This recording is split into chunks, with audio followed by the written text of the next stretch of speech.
Então, vamos lá, pessoal. Então, a ideia é a gente discutir aqui o Vahid, né, nessa parte inicial. Pessoal, então, a pergunta que ele faz, né? Por que estudar projetos digitais, né? Como eu tinha perguntado a vocês, né, na aula passada, alguns de vocês já têm um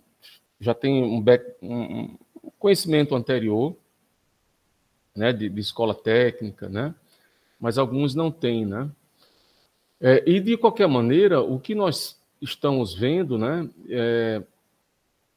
ao longo dos anos, né? Ele para aqui em 2007. Interessante que esse livro, o primeiro Vahid, depois ele tem a 2011, mas olha só, cara, o ano 2007 é um ano que a gente pode dizer que foi um ano que houve uma transformação digital grande. Por quê? Alguém tem alguma ideia?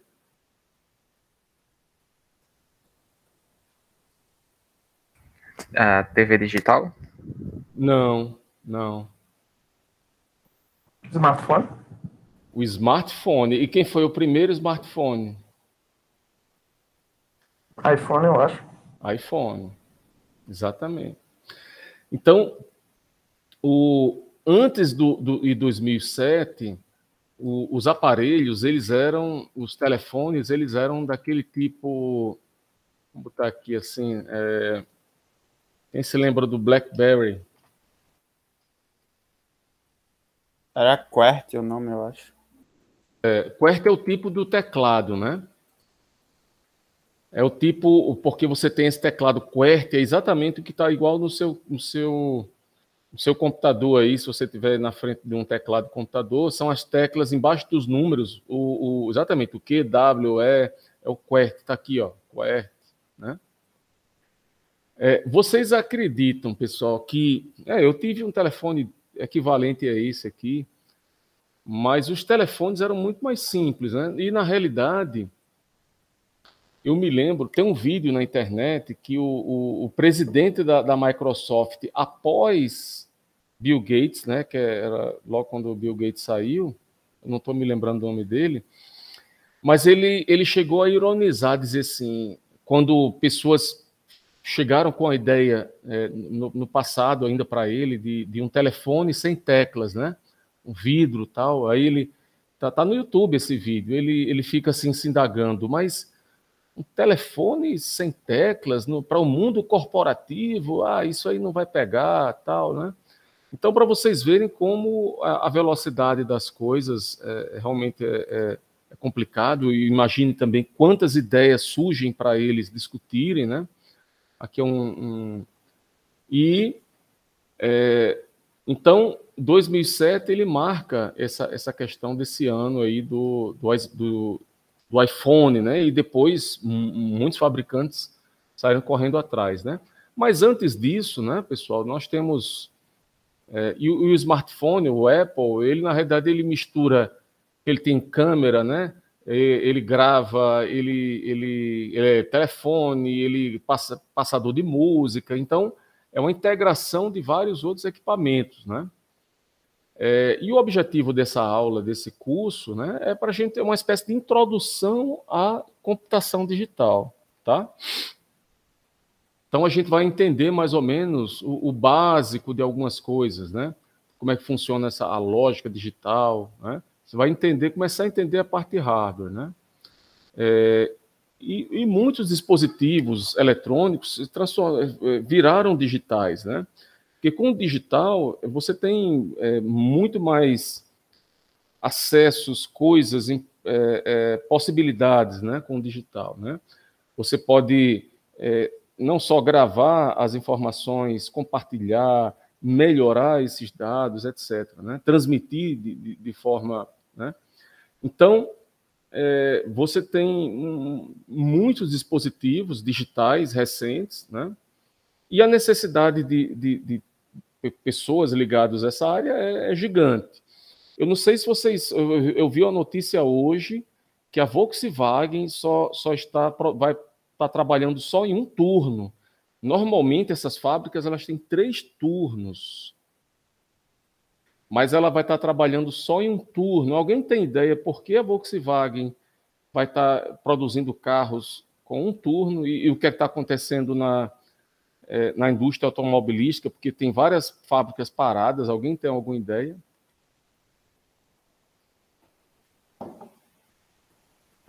Deve alguma automatização dos processos? Também, né? Mas está faltando um componente aí. Qual é o componente que vocês imaginam?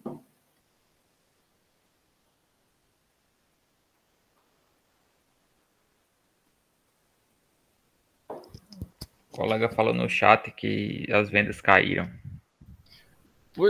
Na realidade, as vendas de carros estão em alta e, na realidade, os carros subiram muito, os preços estão lá em cima, não há desconto em nenhum canto. Antigamente, antes da pandemia, você ia numa loja, o cara queria comprar um carro, um Jeep daqueles Renegade. Você chegava numa loja, tinha lá desconto de 5 mil, 10 mil reais nos carros. Tal. Hoje em dia não tem desconto nenhum, aumentaram, não tem desconto. É o mesmo motivo dos aumentos dos preços dos eletrônicos. Dos computadores, os eletrônicos também aumentaram.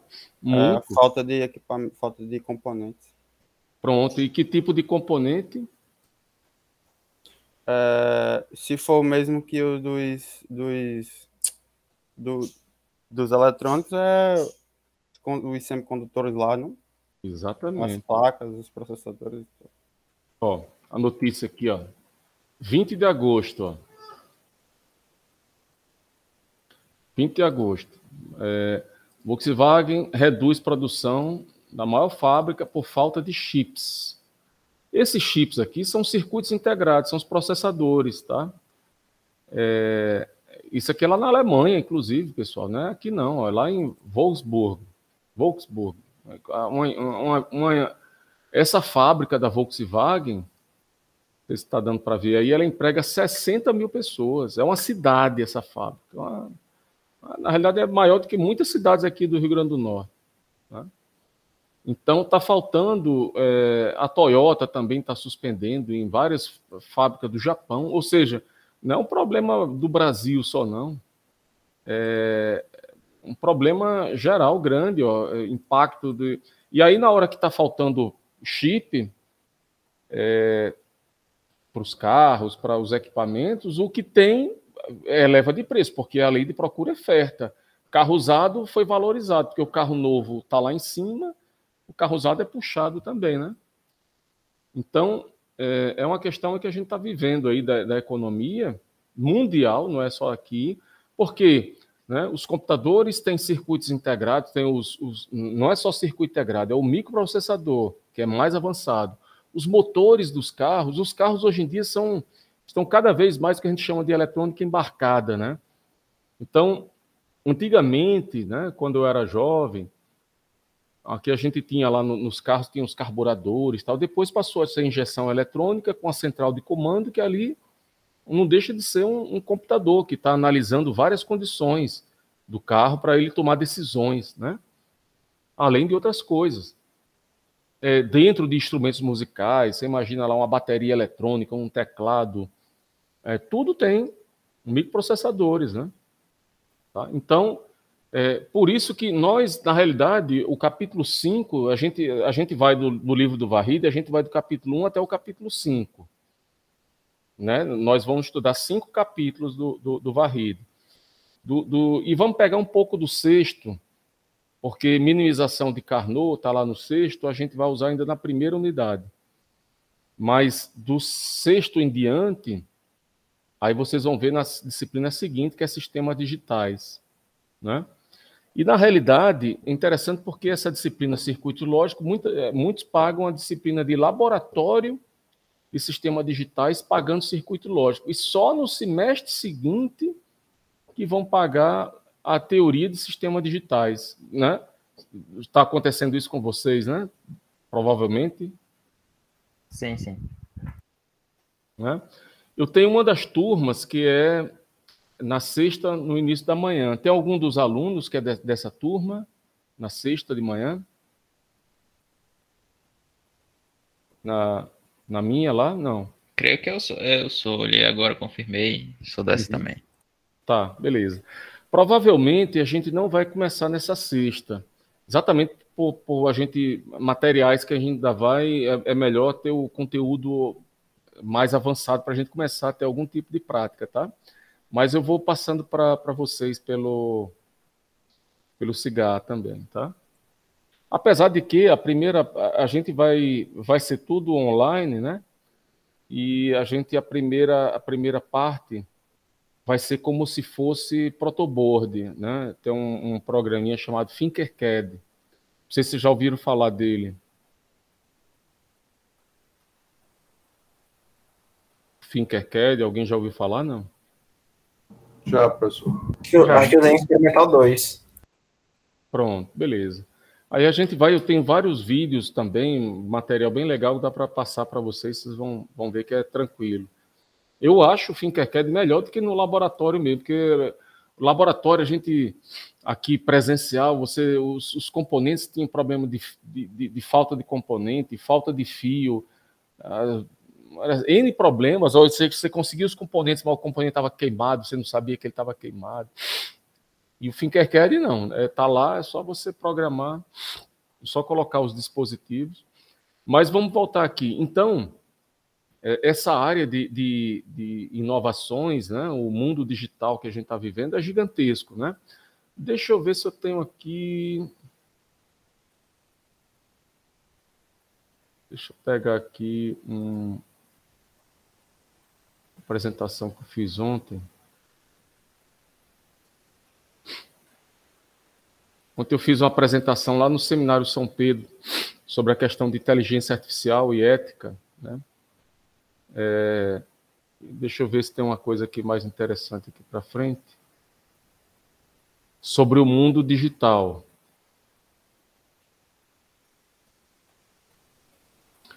Esse aqui é um vídeo interessante. Vou ver se eu coloco aqui para vocês. Vejam que uma casa inteligente, né, vamos dizer assim, isso aqui é uma propaganda criticando, assim, fazendo uma brincadeira, né? Mas ele tem vários dispositivos conectados à internet, com comando de voz e tudo. Então, vou colocar aqui, não sei se o áudio vai sair aí, tá? Vejam se vai sair o áudio aí. Tá chegando algum áudio aí? Não, Tá não, não. professor. Tá não, né? Mas eu vou passar esse link para vocês. Mas ele fala, né? Tudo que ele está falando, a porta abriu pelo comando de voz, sendo que ele fez um tratamento dentário, e aí ele tenta abrir a porta e o sistema não reconhece, né? Aí ele vai ficando chateado, porque ele está com... E aí ele fala Open Door, e aí o sistema, a Alexa, por exemplo, acha que ele pediu para tocar a música On the Floor, né? E aí a vizinha dele chega tal, e, vamos dizer assim, usa o sistema tradicional, né? E ele lá na... Boa crítica. Outra, ele vai fazer academia, aí liga o rádio com uma de voz, vai fazer uma corrida, aí tem uma máquina que faz a proteína dele, aí ele chama Nova York, bota um óculos, coloca lá um óculos de realidade virtual, para ele tá correndo lá no Central Park, lá de Nova York. Aí tem um problema lá e ele pede para diminuir a velocidade e começa tendo os problemas lá. E por aí vai. Mas eu vou parar aqui. Mas isso aqui é um vídeo, é só meio que uma brincadeira. O link está aqui, eu vou passar aqui para vocês. Passar aqui para vocês o link. Deixa isso aqui. colocar aqui no chat aqui. Pronto. Depois vocês olham com calma, tá? Mas o que é interessante também, né, no mundo digital, tá? Você imagina o seguinte, deixa eu aumentar aqui, você tem veja aqui, um processo contra vizinho porque tem uma campainha inteligente, né? A campainha ela estava filmando, estava escutando o tempo todo o vizinho, né? Então isso tem um problema da privacidade, né?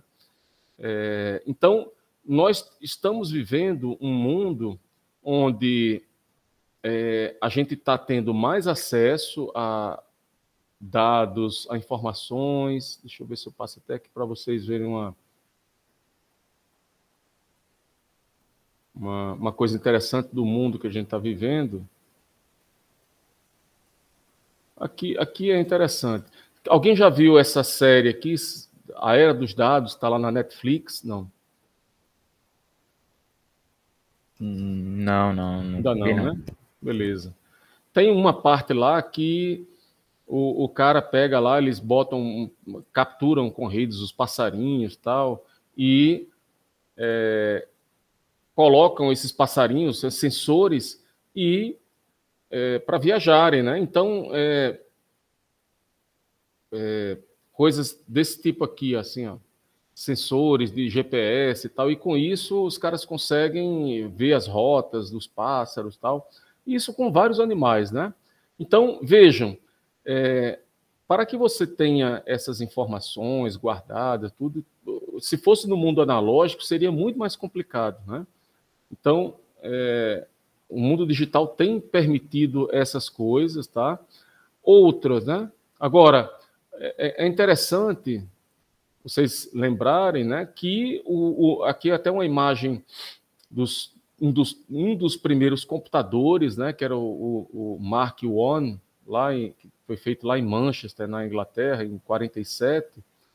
Então, imagina lá a parafernália desses equipamentos, com válvulas, eu lembro que o transistor, eu acho que ele foi feito em 48, o transistor primeiro, e a patente só saiu em 51, alguma coisa assim, né? Era dos laboratórios da Bell, né? Então, veja, houve um esforço muito grande, né, do desenvolvimento desses computadores, tal, dos primeiros, né? Praticamente essas máquinas aqui eram máquinas, a programação delas era muito complexa, né? Porque praticamente era em binário, né? Literalmente zeros e uns, chaves ligando, fechando e tal. Tá? Aqui, inclusive, vocês vão ver lá no capítulo 5, no capítulo 4, a gente vai estar discutindo sobre um multiplicador de dois números, né? Você multiplicar o número 15 por 20, sei lá, ou por 10, no sistema digital. Isso aqui foi uma tese de doutorado lá desse cara, fazer um multiplicador. Então, as coisas eram, obviamente, bem mais complexas do que hoje em dia, né? Assim, né? Aqui é o iPhone, aquela coisa assim, de primeiro iPhone, mas deixa eu ver se tem uma coisa mais interessante aqui na frente.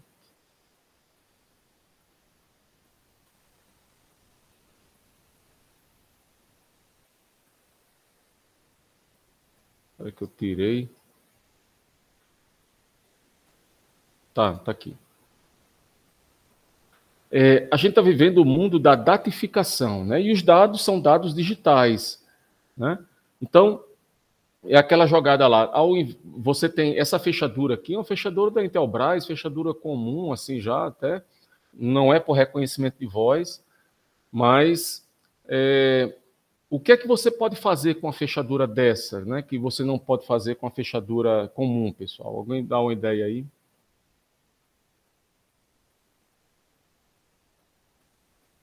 Qual foi a pergunta, professor? Desculpa.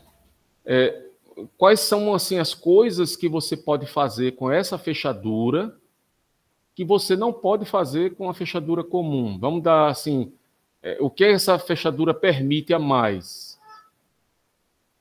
Que uma fechadura comum, dessa da chave comum que a gente tem, né? Até onde eu sei, não sei se esse modelo em questão faz isso, mas eu sei que as fechaduras digitais, elas têm um acionamento para travamento, outro que é para tentativa de, quando você erra muitas vezes a mesma senha, ela trava, e tem algumas que são mais avançadas que ela até liga para informar no seu celular. E de cabeça, eu só consigo lembrar dessas características mesmo. Uhum. Alguém mais aí? Outra ideia? A vantagem, se você esquecer a chave, tá ali seu dedo, né? Sempre com você. Pois é. E se não tiver não for o dedo registrado, acho que dá para entrar por senha pelo teclado ali. Uhum. Pois é, tudo depende da programação, né? Então, de repente, você usa aqui o teclado para colocar uma senha, ou você coloca aqui a digital já estiver já programada, né? Acho Mas que tem um sensor RFID também. Hã? Praticamente.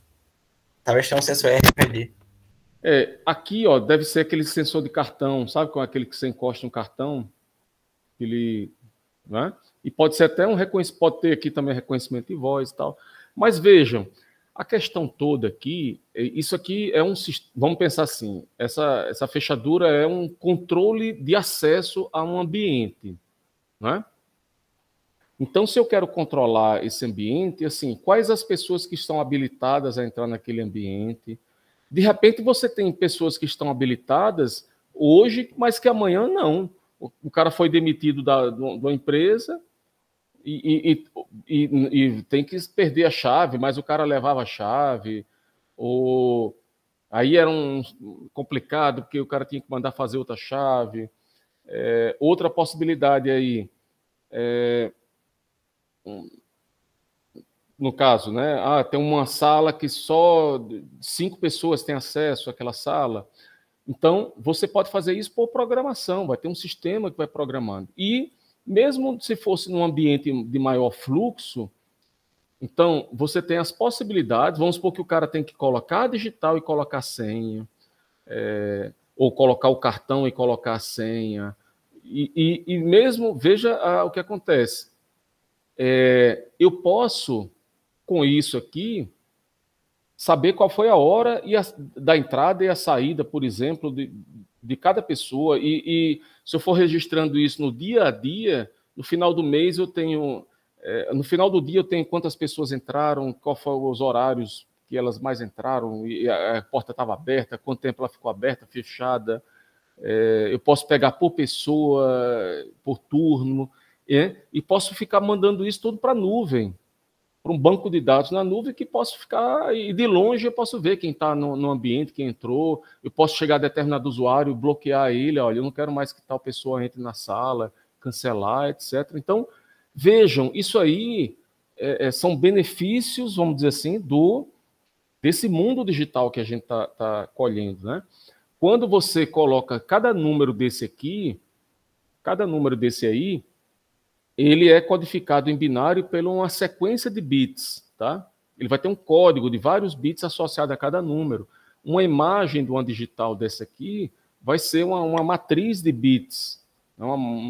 E essa matriz de bits vai ser comparada com outras para ver uma espécie de similaridade, vai ter uma espécie de reconhecimento dos padrões para ver se aquele padrão é reconhecido entre aquelas cadastradas, né?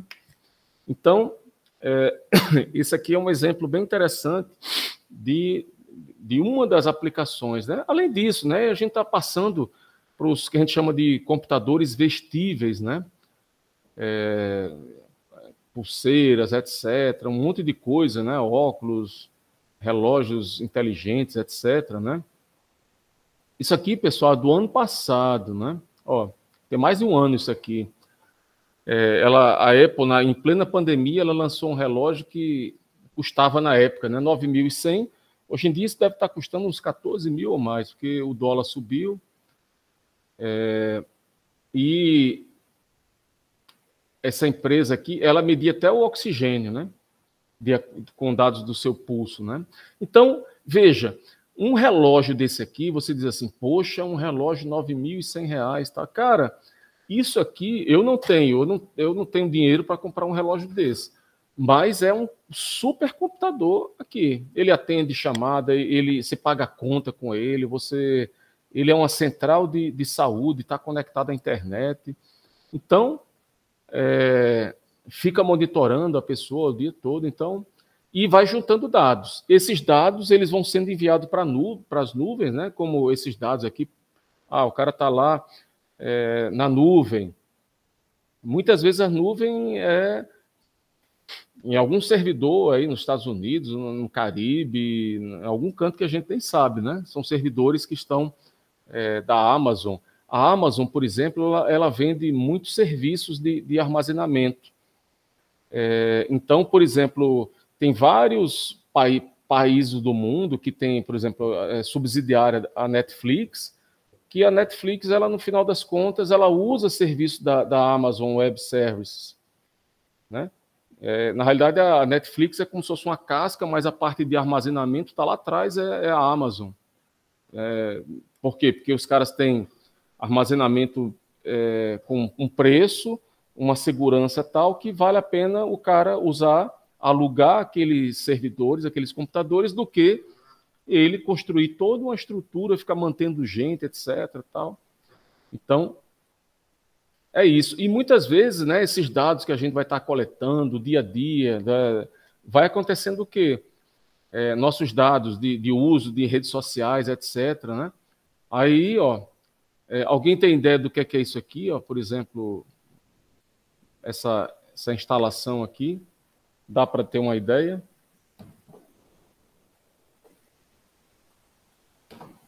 Alguém dá um chute? Esses caminhões que estão aí chegando, saindo. É o Tesla lá? Não, isso aqui é até uma foto antiga, pessoal. Isso aqui é um dos data centers lá da Facebook. Lá na Suécia, norte da Suécia. Só para vocês terem ideia, quando vocês tiverem acessando o WhatsApp. Porque quem é a dona do WhatsApp é o Facebook, assim como ela é dona do Instagram e de outras coisas. Então, dentro dessa fábrica aqui, né, é assim, são esses servidores aí com supercomputadores, armazenamento e tudo para... Se eu não me engano, né, porque segunda-feira, dia 12, teve um problema, dia 11 para dia 12, teve um problema de 6, 7 horas de problema no WhatsApp e Facebook, não foi? Uma semana atrás. Foi, professor, ficou off. E segunda-feira, antes de ontem, também teve outro, mas aí foi só no Instagram. Algumas horas de instabilidade, né? Então é isso. Eu não vou... Aqui é uma palestra que eu estava discutindo ontem, mas tem algumas coisas. Quem quiser entender um pouco como funciona a Facebook, por exemplo, assista esse filme aqui, O Dilema das Redes, que está lá na Netflix. Aí vocês vão entender um pouquinho, tá? Vou voltar lá para o nosso PowerPoint. Está aqui. Então, é isso a motivação nossa. E aí tem por exemplo, imagina que o cara tem um restaurante e o cara fizesse um circuitinho assim simples. Se o cara, na saída aqui, tivesse alguém de vocês aqui frequentava o RU aqui da universidade?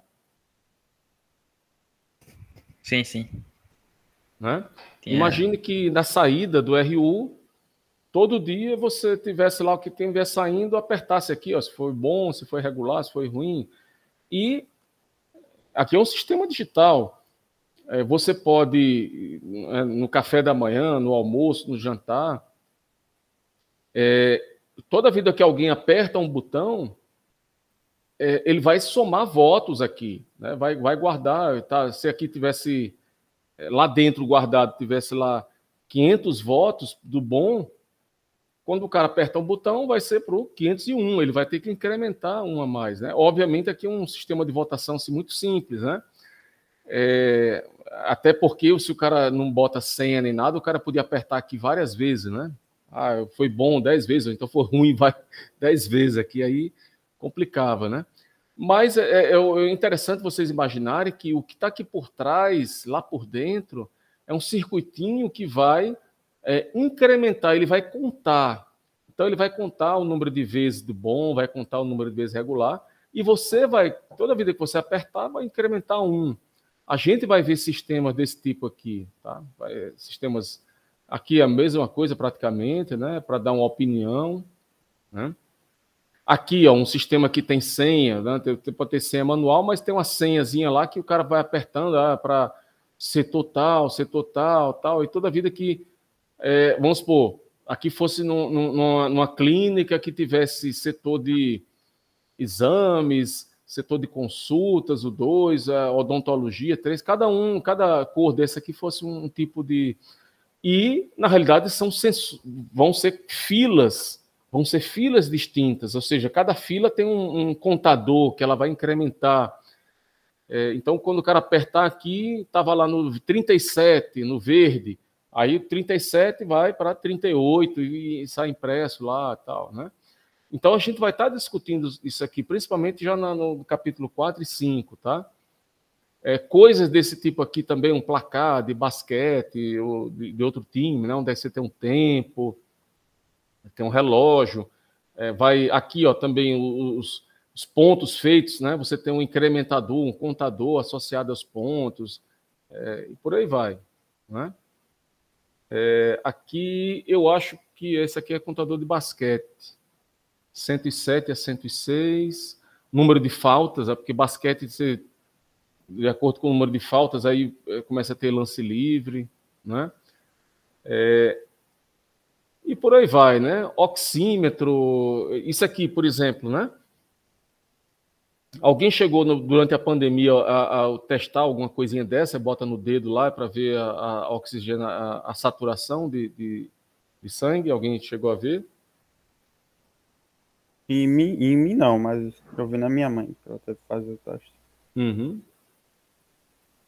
Interessante que isso aqui, ele, obviamente, você bota o dedo, ele não fura seu dedo, ele não extrai sangue do seu dedo para ver quanto oxigênio tem ali e tal. Ele faz, através de um sensor, ele faz algumas medições de sensores, e obtém lá um dado, e ele faz uma espécie de estimativa, né? Ele joga aquela medida que ele fez do sensor, ele joga em uma equação, e aquela equação vai gerar o valor associado que vai ser colocado aqui, tá? Então, aqui dentro, pessoal, né, dentro desse equipamentozinho, tem um processador, tem um chip, você tem todo um circuito que capta a informação, processa ela, né, via uma equação e tal, e tem toda essa parte de display aqui. Então, de alguma forma, isso aqui não deixa de ser uma espécie de computador dedicado, porque nós temos os computadores de uso geral, mas isso aqui é um computador dedicado à função dele, tá? Específico, né, para isso aqui, tá? Então, vejam como ele joga lá um feixe de luz tal, e vê a reflexão, e de acordo com essa reflexão que ele tem, aí ele joga lá na equação lá e cria lá essas faixas. Aí, se tiver menor do que tanto número, aí ele já acende uma luz lá, já bota em vermelho, né? Se tiver 92 ou igual, tal, ele diz que cria um alerta, aqui seria a luz vermelha, aqui acendia lá uma luz laranja, tal, e aqui verdinha, né? Assim, acima de 96 tá normal, ficaria verdinho na boa lá, tal, né? E por aí vai. Então, o digital, pessoal, quer dizer o seguinte, que esse sinal da luz é um sinal analógico, mas o reflexo dela, isso vai ser convertido de alguma forma por números, para que eu possa comparar, inclusive, né, pegar esse número, um valor que eu vou calcular aqui de taxa de fluxo e tal, e vou jogar isso depois, esse número lá, em uma equação e vou criar essas faixas aqui. Ó, se tiver para cá, tá horrível, se para cá até aqui é alerta, e daqui para cá tá bom. Então, vejam, existem várias fases aqui da computação. A emissão do sinal, a reflexão, e você vai ter que pegar esse fluxo aí, essa quantidade de luz. Essa quantidade de luz que foi refletida, esse sinal aí, você vai ter que em uma escala lá de 0, sei lá, a tantos bits lá, vai ter uma espécie de réguinha lá, né? Nosso mundo digital, pessoal, é como se entre o 0 e o máximo valor possível, o máximo valor, ele não vai ser contínuo, ele não vai ser assim, infinitas possibilidades. O mundo digital é um mundo que a gente chama discreto.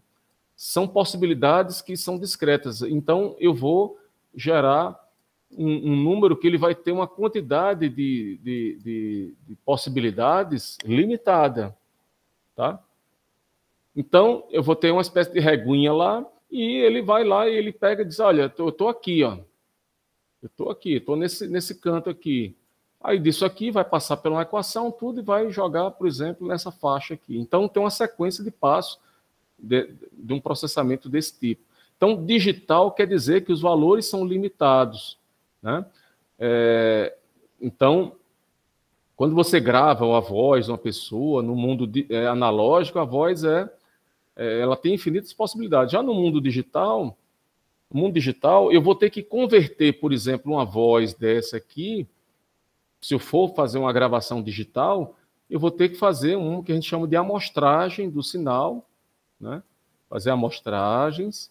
E os valores aqui, eles vão ser limitados, vão ter uma quantidade como se fosse assim, a régua de números discretos. Quem é que vai me dizer a quantidade de tracinhos aí desse mundo discreto aí? Vai ser o número de bits que eu tenho, né? Então, se eu tenho 2 bits, vai ser 2 elevado a 2, vai me dar 4 possibilidades, né? Então, o número de possibilidades vai ser sempre 2 elevado a n, porque 2 exatamente porque é 0 ou 1, é uma base que a gente chama de binária. Então, se eu tenho 10 bits que eu quero utilizar, 2 elevado a 10, que é o n, né? Isso aqui vai me dar, né? 2 elevado a 10 vai dar 1023. Né? 1024, na realidade, né? Ele vai do 0 até... São 1024 possibilidades, né? Que seria equivalente a 1K, né? 1K no mundo digital. Então, ó, de acordo com o número de bits que você quer, você vai tendo mais possibilidades de você quebrar lá essa sua... converter o número analógico em um número digital. Aí qual o problema? É memória. Porque, por exemplo, se você pegar agora, fizer 2 elevado a 16, eu quero 16 bits. 2 elevado a 16 já vai para 65 mil, né? Então, quanto mais bits você tem, melhor, porque você vai ter uma precisão maior, porém você vai ter um custo maior, que é memória, uma série de coisas assim, né? Tá? Então, o sistema binário, a gente vai ter bits, né? 0 ou 1, tá? Então, isso aqui são populares, por quê? Porque a gente vai estar trabalhando com essa álgebra de Boole, que é verdadeiro ou falso, 0 ou 1, tá? E os transistores, né, que são mais utilizados, eles vão estar trabalhando exatamente cortado ou saturado, 0 ou 1, como se fosse uma chave, ligado ou desligado, tá? Então, ele vai estar operando cortado ou saturado, né? E é mais fácil você transmitir 2, 0 ou 1 do que vários bits, né? Por exemplo, se você tivesse um sinal desse tipo aqui, fizesse a transmissão, né, um sinal original, aqui é analógico, você transmite esse sinal ou gravasse numa fita magnética, ao longo do tempo ela perde, ela tem uma distorção entre o real e o recebido, né? Já se você fizesse uma espécie de amostragem do sinal e você enviasse, né, você seria, por exemplo, recebido, que se você enviasse por rádio ou mesmo por fio, ao longo do caminho, você vai ter possibilidades, o fio é analógico, de ruídos, interferências. Mas esse sinal aqui, quando ele for recuperado, ele vai ser mais fácil de você recuperar o sinal original, né? Então, esse sinal aqui vai ser igual ao sinal que estava sendo previsto, tá? Então, mesmo que a gente transmita nossos sinais de zeros e uns por canais de rádio, por fios, ou, né, por meios que são os meios analógicos, mas a gente consegue recuperar a informação binária, tá? Bem melhor, tá? Então, e aí aqui é interessante essa figura é o seguinte, porque você vai ter um sinal aqui, né? Que esse sinal aqui, ele diferencia desse sinal original, claro, porque aqui essa codificação aqui é uma codificação bem simples, tá? Aqui, ó, 01 está associado aqui, ó, esse cara aqui, aí 10, que é o 2, está associado aqui, ó, o 11, que é o 3, tá? E aí você diz, poxa, professor, mas esse sinal que está aqui em azul, ele é bem diferente do sinal original. Sim, porque a gente está com poucos bits, foi o que eu estava dizendo aqui há pouco, no slide anterior. Se eu utilizasse aqui, em vez de 2 bits, utilizasse mais bits, eu teria esses degraus aqui, ó. É o que ele está dizendo, deixa eu descartar. Se eu estivesse utilizando mais bits do que 2 bits apenas, ó, esse sinal aqui ele está só 0, 1, 1, 0, 1, 1, né? Vejo que tem 2 bits para cada intensidade aqui, tá? Ele codificou a tensão com nesse 1 volt é 0, 1, 2 volts, 1, 0, 3 volts, 1, 1. Né? 0 volts seria 0, 0. Ele usou só 2 bits para representar esse sinal. Porém, se ele utilizasse mais bits, né, ele estaria, mas o que ele está dizendo aqui, uma taxa de amostragem maior, uma representação, e ele teria uma escadinha maior, se eu utilizasse mais bits, uma escadinha muito maior que se aproximaria disso aqui, tá? O sinal digital sempre vai ser uma espécie assim de escadinha, sendo que o degrau pode ser tão pequenininho que fica imperceptível, tá? Entenderam mais ou menos essa parte inicial aí? Sim. Tranquilo, né? Outros benefícios é compressão de dados. Você pode pegar um monte de zeros e fazer compressões, né? Vocês sabem que esses sistemas que vocês usam, que a gente usa, como o MP3, JPEG, tudo isso é comprimido, né? Se a gente não usasse... Alguém já fez gravação no Windows, por exemplo, e gravou um áudio sem compressão? Ou fez uma captação de imagem sem compressão, viu, no formato original? Muito ruído. Né? Não é nem o ruído, é a questão do tamanho do arquivo, né? Fica imenso, né? Sim, entendi. É verdade também. Ele fica imenso, né? Tanto o JPEG, o MPEG, o MP3 são esquemas de compressão que levam em consideração a estatística do sinal, ou seja, uma coisa que se repete muito, aí ele consegue fazer, traduzir, né, um bloco, quando acontecer isso, troque isso aqui por isso, que é mais econômico a representação. Existem vários esquemas de compressão que usam muito a estatística do sinal, né? Por exemplo, isso... Oi? Não, conclua, por favor. Como? É que eu acabei atrapalhando, mas era para fazer um comentário sobre digital e analógico. Pode falar, pode. Eu estagiei por um tempo, isso na época do IFRN, né? Numa empresa de telecomunicação e tal, eles mexiam com aqueles rádios, principalmente Motorola, aqueles walkie-talkie. Uhum. Aí tinha uns modelos que eram digitais e outros que eram analógicos. Aí a maioria dos clientes, né, que alugavam os rádios a gente lá na época, eles preferiam o analógico. Mas é porque o digital, em certo momento, ele ficava a voz, né, quando ia transmitir, ela ficava muito robotizada, aí perdia um pouco da originalidade.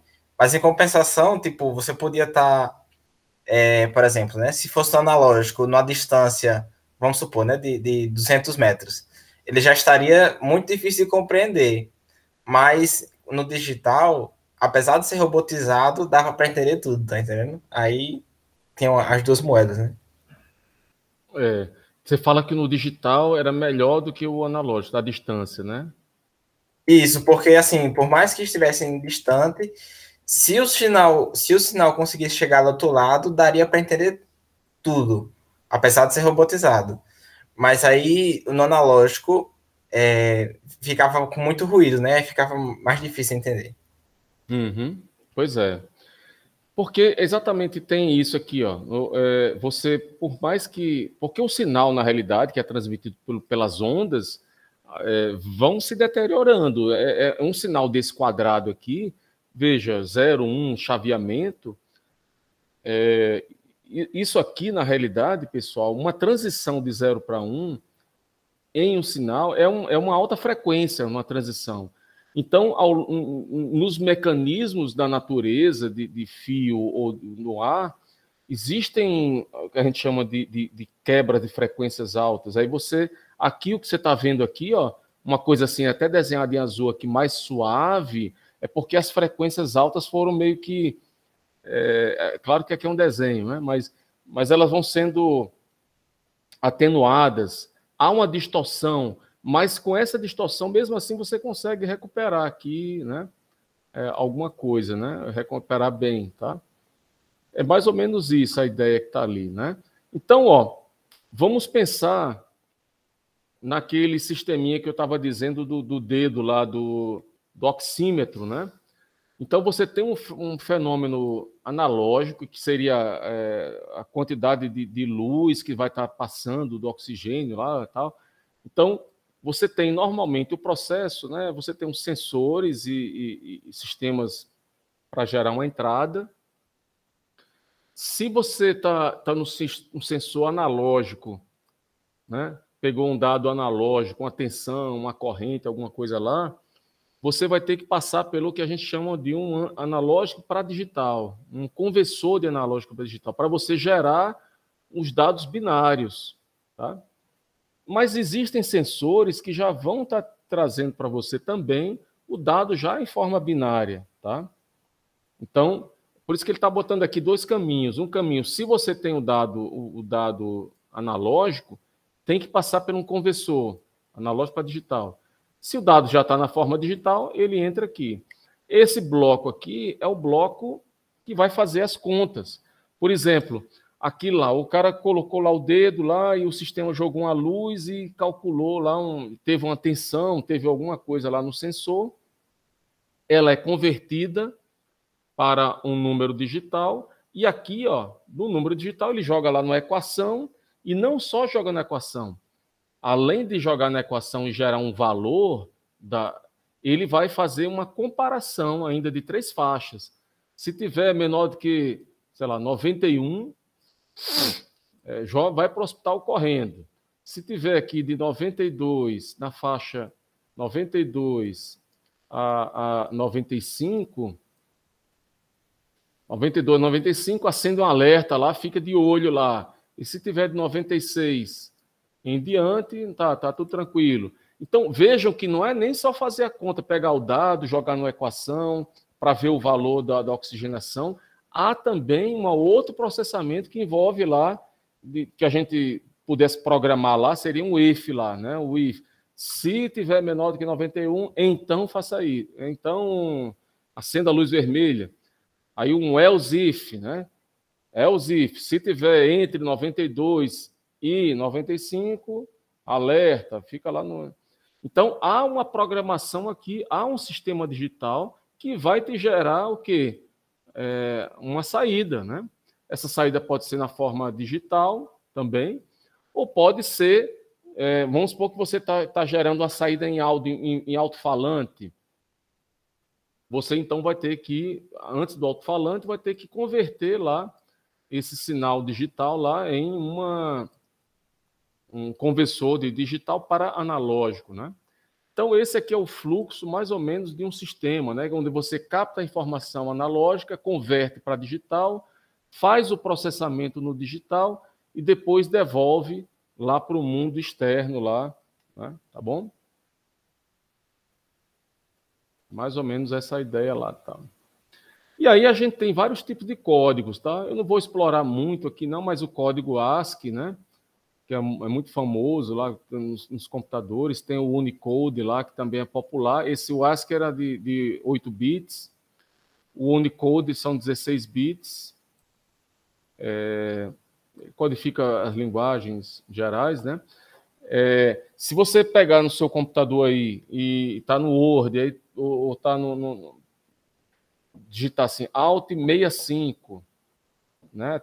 Alt 65, você vai ver que vai aparecer a letra A, Alt 66, letra B, Alt 67, letra C.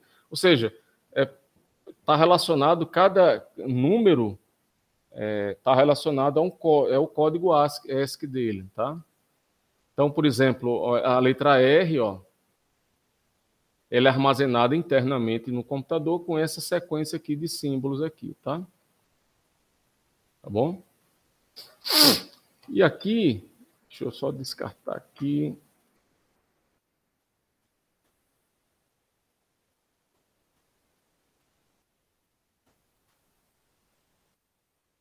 Vou tirar aqui.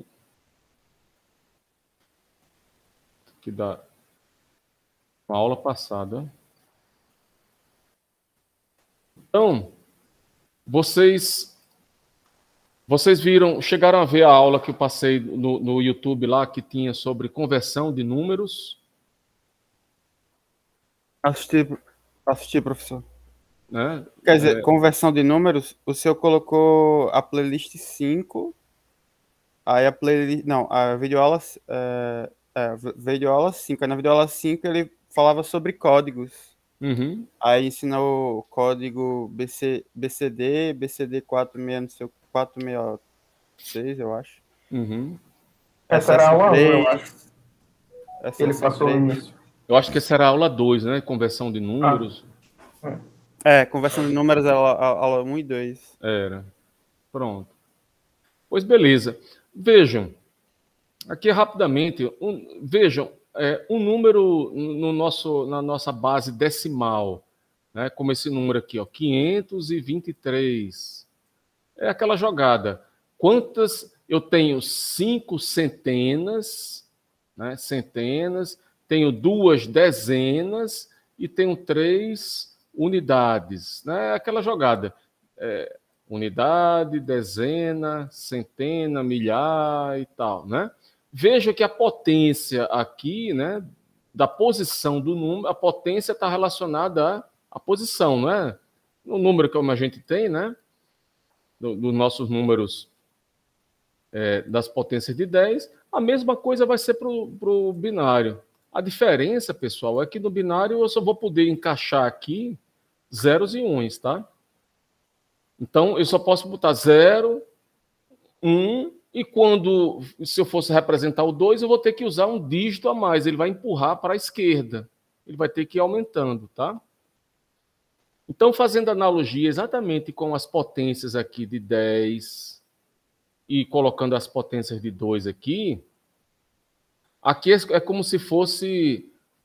aqui, ó, eu tenho unidade, dezena, centena. Aqui é a primeira potência de 2, né? 2 elevado a 0, né? Vai dar 1. 2 elevado a 1 dá 2. Ó.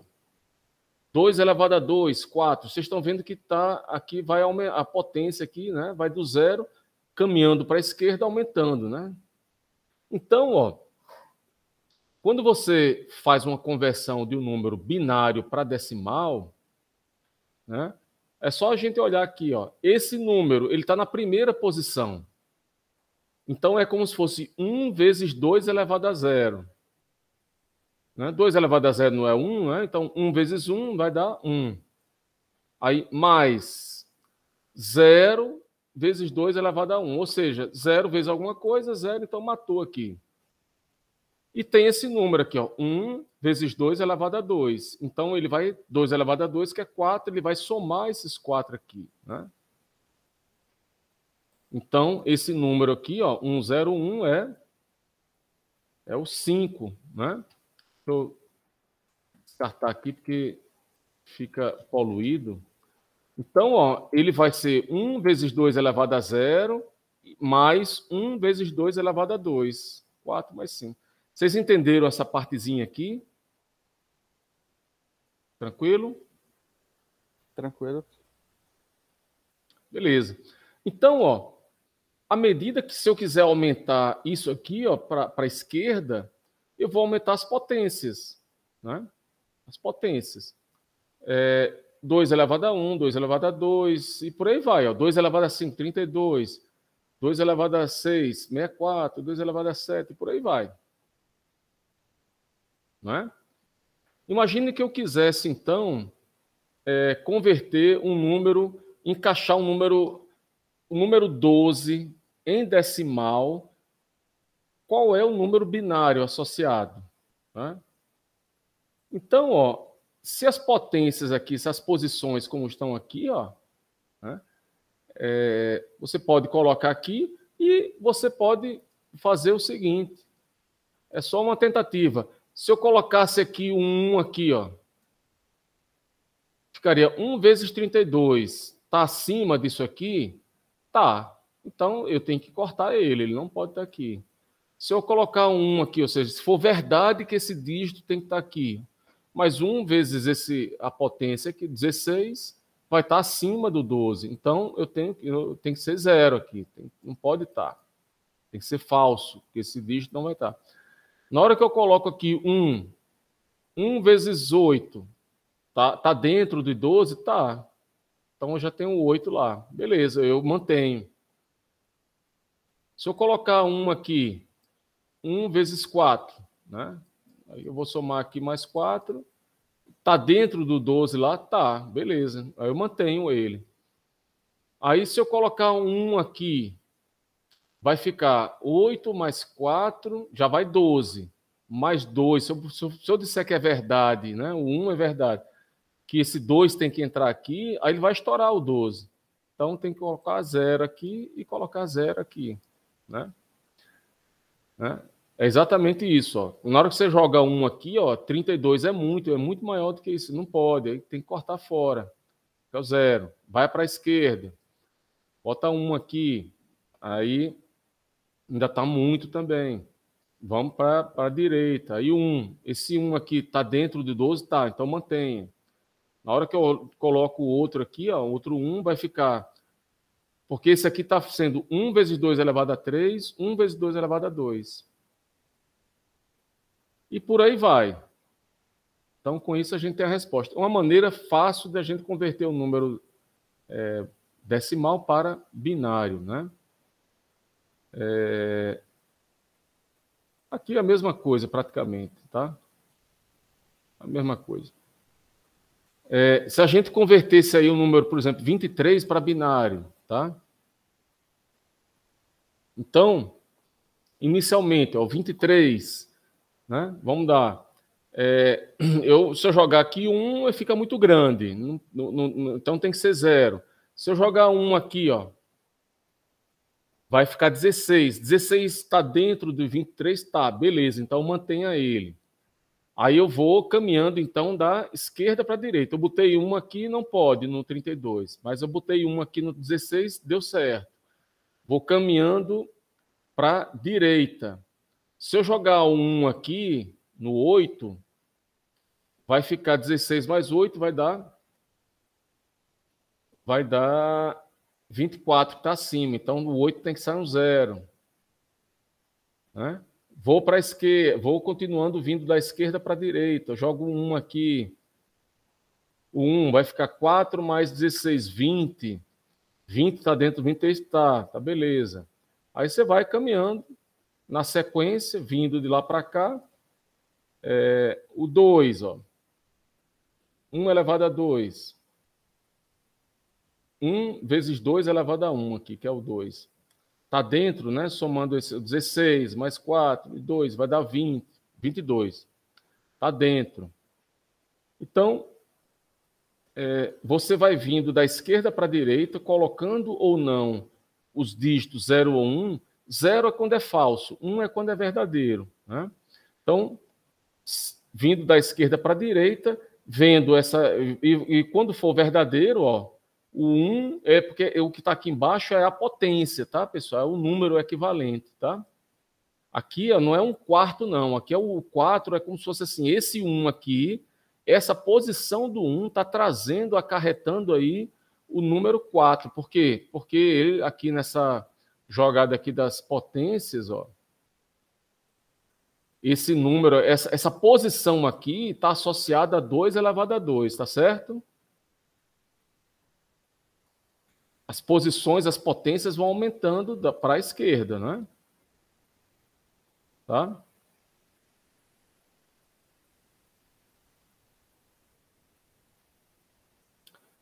E uma maneira, então, ó, uma maneira vamos pegar aqui, por exemplo, vamos pegar um número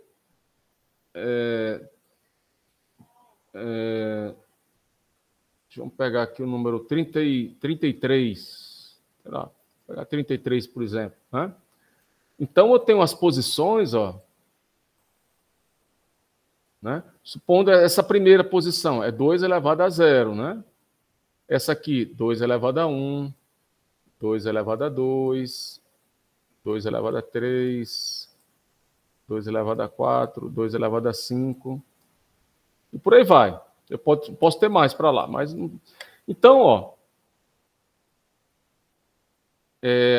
à medida que eu tenho, então, aqui, ó, se eu colocar, pessoal, o dígito 1 aqui, ó, isso vai me representar que número? Considerando que todos os outros estão 0. 1 e todo mundo 0 aqui. Vai ser 1 vezes 2 elevado a 5. Quem é 2 elevado a 5? Alguém me diz aí? 32. 32, né? Aí eu pergunto, beleza, já tenho 32. 32 está dentro aqui do total, que seria 33? É menor, igual? Opa, então eu mantenho ele. Mas já tenho 32. Se eu colocar aqui agora esse outro dígito aqui, 1, dizer que isso aqui é verdade, eu teria que estar somando esse aqui, ó, a 2 elevado a 4, que é 16.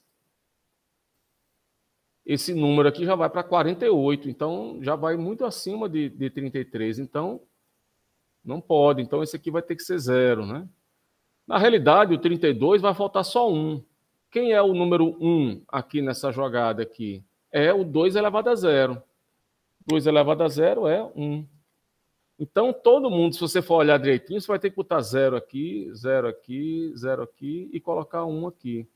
Porque esse 1zinho aqui vai contribuir com mais 1 aqui para dar um número 33. Tudo bem mais ou menos aí, pessoal? Tudo tranquilo. Sim. Uhum.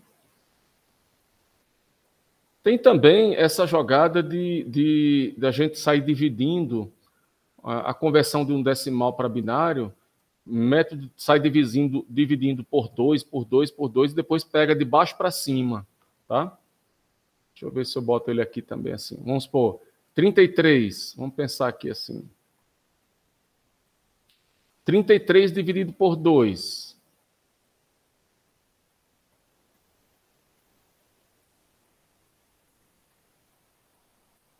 Qual o número que eu poderia colocar aqui? Tem que ser 15, pessoal. 16, né? 16. 16. 16 vezes 2 vai dar 32. Vai sobrar quanto? Sobrar 1, né? É o resto. 1. Aí eu pego esse 16 e vou dividir por 2. Dá quanto? 8. 8 vezes 2 dá 16. O resto vai ser 0, né? O resto. 8 dividido por 2. 4. O resto é 0. 4 dividido por 2.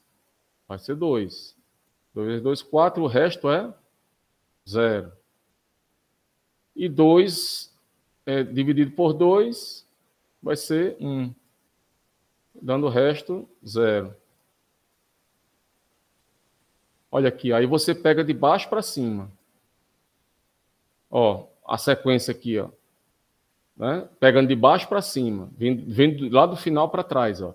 1, 0, 0, 0, 0, 1 com 4 zeros e depois o 1 no final. Tá vendo aqui, ó? 1, 4 zeros e 1 no final. Entenderam? Essa é o método de divisão sucessiva, e você vem de trás para frente, pegando os restos, sabe? Tá bom? Tranquilo, professor. Acho que esse é o mais usado quando os professores vão ensinar. E aqui a gente tem também elementos que são, a gente estava falando da base 2, que é a base binária. Quando a gente pega um número desse aqui, pessoal, a gente chama assim, ó, 33 na base 10, tá? A base 10. Aí, esse número aqui, ó, isso aqui é equivalente a qual número binário? Esse número, 1, 0, 0, 0, 0, 1, a base binária. Né? Mas eu poderia também chegar e dizer assim, rapaz, converta esse número aqui para a base octal, base 8. Vocês já ouviram falar de base octal?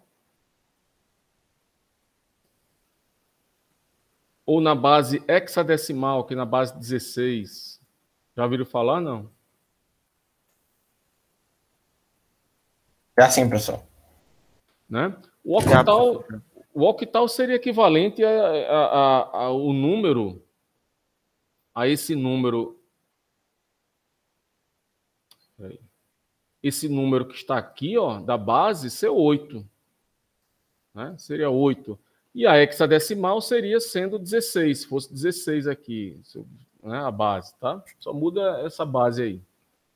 Então, pessoal, uma forma da gente converter um número, por exemplo, decimal, em um número na forma octal, uma forma assim mais rápida, mais fácil, é o seguinte, eu converter ele para binário, tá?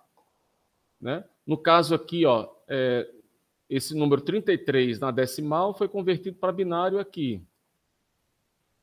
E aí eu vou pegar lá o número, ó, 1, 0, 0, 0, 0, 1. É esse número que está em binário. Para converter em octal, eu vou pegar da direita para a esquerda, caminhando para a esquerda, de 3 em 3 bits. Então, ó, vou pegar esses 3 bits aqui, é o primeiro bloco. E depois vou caminhando para lá, pegando mais 3 bits lá, tá? Então, ó, vocês vão ver aqui, isso aqui é equivalente, deixa eu colocar aqui, ó. Vou manter aqui.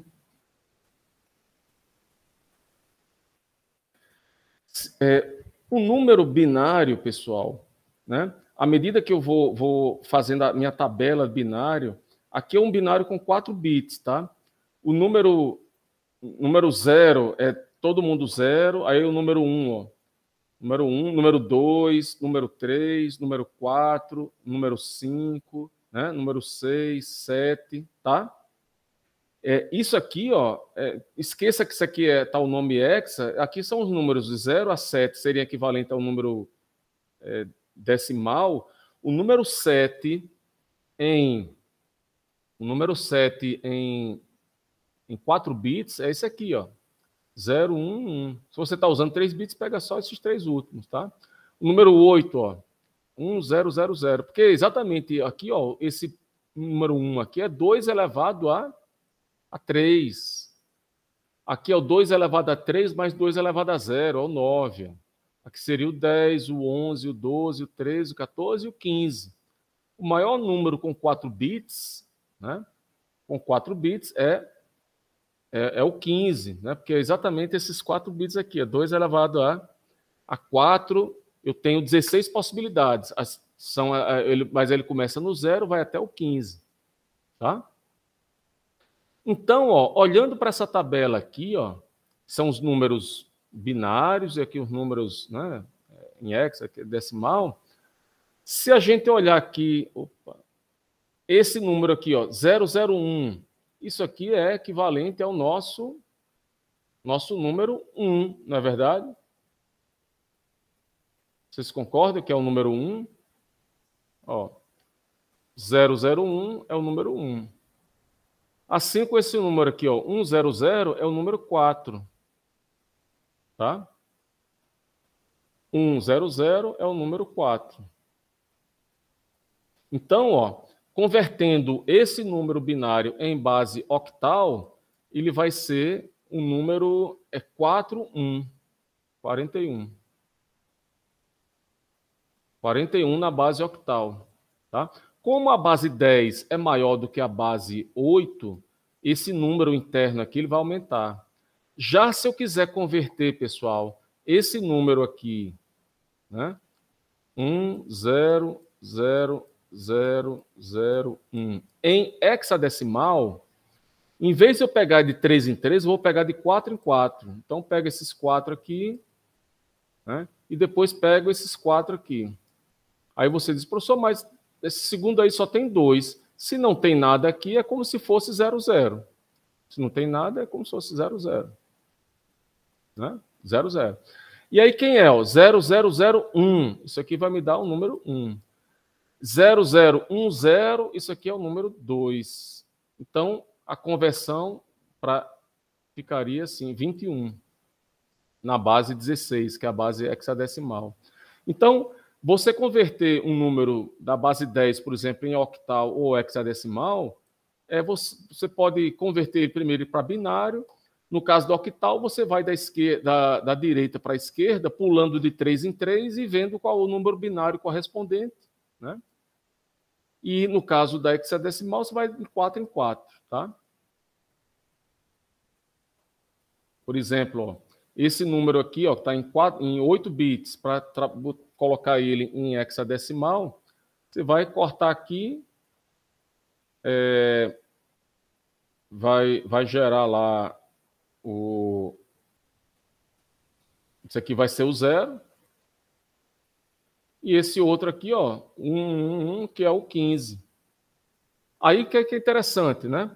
Em hexadecimal, quando ele chega no 9 aqui, aí ele vai dizer que o 10 é a letra A, depois a letra B, C, D, E e F, tá? Então, por isso que ele vai ficar assim, ó. Esse aqui, o 15 é o F e o 0 vai ser o 0 mesmo, tá? Tudo bem aí, galera? Tudo, professor. Então, só para a gente finalizar, o que a gente vai ver ao longo do curso são maneiras de por exemplo, abrir uma porta quando tiver escuro, fazer um sistema digital que acenda uma luz.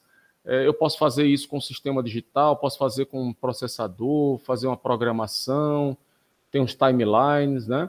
É mais ou menos essa jogada aqui, né? Aí eu posso fazer com um circuitinho totalmente digital, posso usar um microprocessador, quem é mais barato, quem é mais caro, quem custa muito, né? Então, basicamente, a gente vai estar discutindo fazer circuitos digitais, né? Pequenos processadores customizados, tá? Então, sistemas digitais armazenam zeros e uns, microprocessadores são utilizados em muitos sistemas digitais, a gente viu que está faltando microprocessador no mundo, tá, né? Então, é isso. No capítulo 2, que a gente vai estar trabalhando na semana que vem, a gente já vai entrar em lógica, tá? Problemas lógicos, as portinhas, né? Então, eu já dou a ideia aí, a dica de vocês para assistirem algumas aulas daquelas um pouco mais à frente lá, para que vocês passem a gente na segunda-feira a gente possa caminhar, tá? Na parte de álgebra booleana, tá bom? Eu passo lá um link lá para vocês da aula que eu acho que é interessante, tá? Mas quem puder já leia um pouco do capítulo 2, já para a gente, na próxima aula, já fazer discussões, tirar dúvida, tá bom? E okay. Já vai ter exercício. Sim, claro. Aquela parte de complemento de 9, 10 e complemento de 0 e de 1 vai ser usado nesse curso? Vai, mas por incrível que pareça, a gente vai usar isso, sabe aonde, rapaz? Lá no capítulo 4. Então, tá ok. Deixa ela. Você estudou tranquilo, guarda. No capítulo 4, a gente, que é na unidade 2, a gente vai recuperar isso para fazer somadores, subtrator, aí a gente vai usar essa lógica aí, viu? Tá bom, entendi. Beleza, pessoal. Pois então vou fechando por aqui. Vou ter.